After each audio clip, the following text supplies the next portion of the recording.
এক plate mutton, 2 plate mutton বললে যে ধরবে 2 প্লেট? হ্যাঁ তাহলে 2 প্লেট। আমার কত দাম হচ্ছে তাহলে?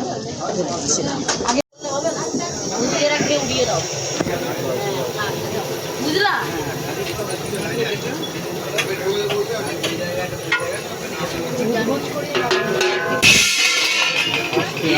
এই জন্য না করেছি কিচেনে, এক্স্যাক্ট এই রিজনে। আর কেউ ভাতের জন্য বসে আছে?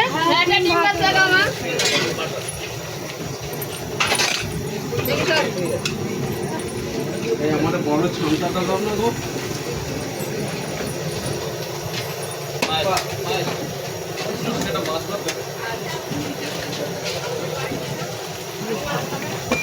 কাপড় শেষ, হ্যাঁ?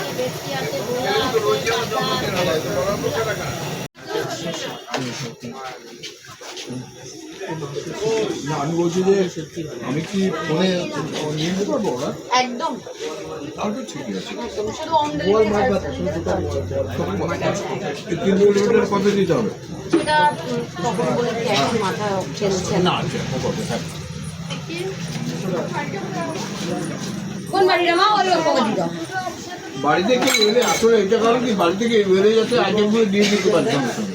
সকালে তোমার বাড়িতে কেউ আসবে, অর্ডার করে দেবে এখানে। আমি একটা ওই জন্যই তো সবগুলো চেষ্টা করছি এখন। একদম খাবার ঠিক আছে তো, তাহলেই হবে।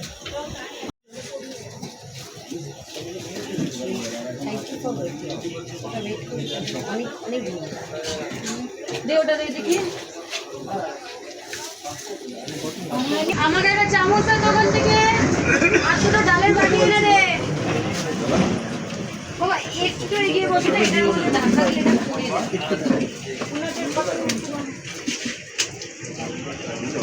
আমি কোনো মানুষের কথা বলেছে তার নিয়ে কোনো অসুবিধা নেই। ঘর মনে হচ্ছে তো, তাহলেই হবে। এটাই চাই। জন্মদিন ওঠো না, ওঠো। আমার একটা চিকেন দাও, আর একটা রুই দাও, দিদি ভাই তোমাদের দিয়েছে দাদাভাই, ঠিক আছে? আর বেগুনি আসেনি, কিছু প্রয়োজন পড়লে বলবে। একটা রুই মাছ আর একটা আমাদের কিছু খাওয়াচ্ছিলাম তো খেয়ে নিয়ে যাও। মেয়েকে দাও মানে আমাদের দাও দিদি, একদমই না। হ্যাঁ আমার জন্মদিন স্পেশাল। এটা জন্মদিনের স্পেশাল। একদম খাও। মাটনটা কেমন? মাটনটা 2 প্লেট নিয়ে যাবো, চিকেন 1 প্লেট নিয়ে যাবো। মাটন 2 প্লেট পার্সেল করবে, 1 প্লেট চিকেন পার্সেল আমার করবে। কন্টেনার আছে, আমি কন্টেনার নিয়ে আসছি। হ্যাঁ কন্টেনার নিয়ে আসবে। ওকে ঠিক আছে, এখন করবে না। আমাদের দুটো। তোমাদের দুটো, আর দাদাদের দুটো মাটন পার্সেল হবে। তুমি এটা এখান থেকে নাও। ঠিক আছে? আমি চিকেন মাটনের একটু নরম পিস দেখে দিয়েছি যাতে তোমাদের অসুবিধা না হয়। যাওয়ার সময় 2 পিস চিকেন তুমি আগে খেয়ে